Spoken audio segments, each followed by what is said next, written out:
नमस्कार, मैं हूँ रत्नेश कुमार और अपने स्पेशल सीरीज मैं बिहार हूँ में आपका स्वागत करता हूँ। पिछले एपिसोड में मैंने आपको बताया था लालू प्रसाद यादव और राबड़ी देवी का कार्यकाल। आज मैं आपको बताऊंगा उसके आगे की कहानी। जब नीतीश कुमार सत्ता में आए तो तत्कालीन वित्त मंत्री सुशील कुमार मोदी ने नई इन्वेस्टमेंट अपॉर्चुनिटी और बड़े बड़े उद्योगपतियों को बिहार की तरफ रुख करने के लिए आकर्षित करने की कोशिश की। लॉ एंड ऑर्डर में इम्प्रूवमेंट हुए और ब्यूरोक्रेसी को एक्टिव बनाया गया। इकोनॉमी में भी धीरे धीरे सुधार हुआ। उसी दौरान एनडीटीवी ने इस ट्रांसफॉर्मेशन की वजह से नीतीश कुमार को रिकॉग्नाइज किया। नीतीश कुमार ने स्कूल आने वाली बच्चों के लिए साइकिल आवंटन योजना की शुरुआत की, जो कि एक बहुत ही क्रांतिकारी कदम था। दूसरी ओर वो अपर कास्ट जिसने नीतीश कुमार को मुख्यमंत्री बनने में मदद की और लालू यादव का आधिपत्य बिहार से खत्म करने में मदद की, वो चाहते थे कि इस पॉलिटिकल फेवर का फायदा उसकी कास्ट को मिले। इसी क्रम में नीतीश कुमार ने आमिर दास कमीशन को भंग कर दिया। यह वही कमीशन था जिसको बिठाया गया था रणवीर सेना और राजनीतिक पार्टियों के बीच के संबंध की जांच के लिए। वही रणवीर सेना जिसने जहानाबाद के लक्ष्मणपुर बाथे गांव में दिसंबर 1997 में बहुत ही जघन्य हत्याकांड किया था, जिसमें 60 लोग मारे गए थे। मर्द के साथ साथ औरतें और बच्चे भी शामिल थे, जिसमें रणवीर सेना का हाथ था। यह एक भूमिहार जाति की प्राइवेट सेना थी।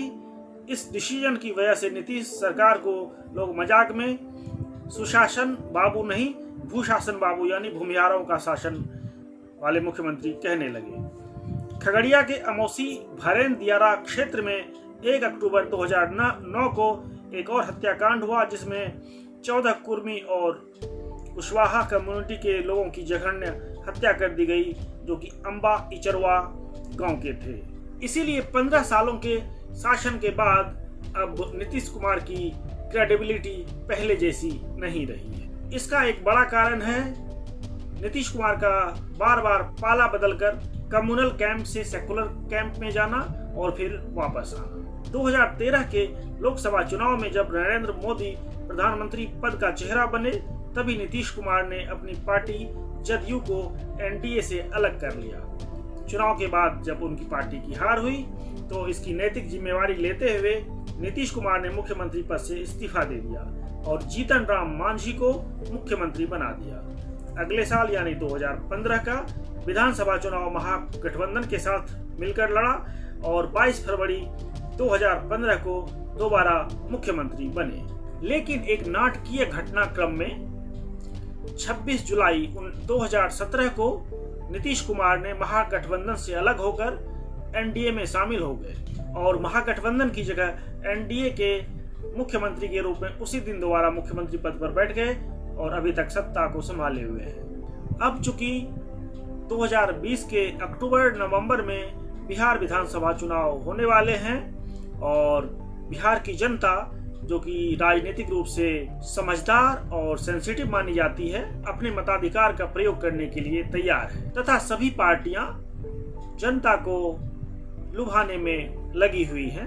मैं चाहता हूं कि बिहार की जनता मेरे इस सीरीज को देखे और फिर समझदारी से निर्णय ले। आजादी के बाद के बिहार को मैं राजनीतिक रूप से 4 भागों में बांटता हूं। पहला, श्री कृष्ण सिंह का शासनकाल, जब बिहार में सबसे ज्यादा सामाजिक बदलाव हुए तथा बहुत सारी इंडस्ट्रियल डेवलपमेंट हुए। दूसरा दौर श्री कृष्ण सिंह के बाद से लेकर 1990 से पहले का दौर, जिसमें बिहार में 29 साल के दौरान 23 बार मुख्यमंत्री बदले गए। इस दौर में राज्य में सबसे ज्यादा धार्मिक और जातीय दंगे हुए और विकास बहुत ही कम हुआ। अगला दौर रहा 1990 से 2005 के बीच का दौर, जब राजनीतिक स्थिरता तो थी लेकिन लॉ एंड ऑर्डर नदारद हो गया था। बिजनेस नहीं थे, रोजगार नहीं था। चौथा दौर रहा 2005 से 2020 का दौर, जब राजनीतिक स्थिरता थी, लॉ एंड ऑर्डर भी अच्छी कंडीशन में था, इंडस्ट्रियल ग्रोथ भी थोड़े दिनों तक सही चला, लेकिन उसके बाद कोई बड़ा कदम नहीं उठाया गया पुराने उद्योग धंधों और रुके हुए उद्योग धंधों को दोबारा चालू करने के लिए, नए रोजगार को बनाने के लिए, नए उद्योग धंधों को बिठाने के लिए। हेल्थ सेक्टर और एजुकेशन सेक्टर में कोई नए प्रयोग नहीं हुए। बिहार वासियों को अपने आप को जाति की राजनीति से निकालना पड़ेगा और अपने बेसिक रिक्वायरमेंट के लिए वोकल होना पड़ेगा, जैसे कि प्राथमिक और उच्च शिक्षा, हेल्थ सेक्टर में इम्प्रूवमेंट, नए उद्योग धंधों का सेटअप, समाज में सेफ्टी एंड सिक्योरिटी, नए एयरपोर्ट का निर्माण, भागलपुर, पूर्णिया, कटिहार और मुजफ्फरपुर जैसे शहरों में। बिहार की जनता को भी यह क्लियर मैसेज देना होगा राजनीतिक पार्टियों को कि वह चुनावी लोक लुभावन वादों में फंसने वाले नहीं हैं, तथा वोट उसी को देंगे जो जनता की बेसिक नेसेसिटीज पर जाति और धर्म का भेदभाव किए बिना ध्यान रखें, विधायकों और मंत्रियों तक पहुंच आसान हो और जनता अपनी समस्याओं के लिए नेताओं से सीधे इंटरेक्ट कर सके तथा उस समस्या का तत्काल समाधान भी हो। उम्मीदवारों का पढ़ा लिखा होना भी जरूरी है, साथ ही साथ ईमानदार होना चाहिए और उन नेताओं का क्रिमिनल रिकॉर्ड्स नहीं हो।